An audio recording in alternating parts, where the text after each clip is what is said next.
guys আপোনালোকৰ বহুত question আছিলে যে ভাতগিলাখন কেনেকৈ বনাই খায় তো এয়া চাওক ডাঙে এনেকুৱা সৰু সৰু পিছত কাটি আছে আৰু সৰু সৰু পিছত কাটি এই ট'টোত ৰাখি আছে বোলে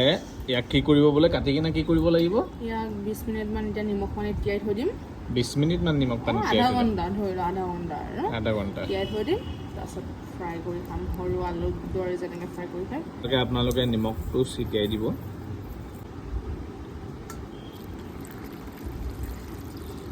চ' এনেকুৱা পানী দি কিনে তিয়াই থৈ দিব লাগিব এইটো কিহৰ কাৰণে কৰা হয় তিতাটো নাইকিয়া কৰিবলৈ আচ্ছা এইটো সানি লৈছা অলপমান এনেই সানি লৈছোঁ আৰু অলপ পাছত চাবা তুমি পানীটো গ্ৰীণ এতিয়া গ্ৰীণ হৈ গৈছে চোৱা এই বস্তুটো পুৰিও খাব পাৰে গম পোৱা পুৰি মেলি বাকলিটো গুচাই দিব লাগে মানে বাকলিটো গুচাই সৰু সৰু কাটি নিমখ পিঁয়াজ জলকীয়া দি অলপ অকণমান মিঠাতেল দি সানি মেলি গৰম ভাতৰ লগত খাবা আৰু উফ কৈছোঁ কি বঢ়িয়া লাগে এতিয়া আমাৰ ইয়াত কি হৈছে মানে বস্তুটো উপায় নাই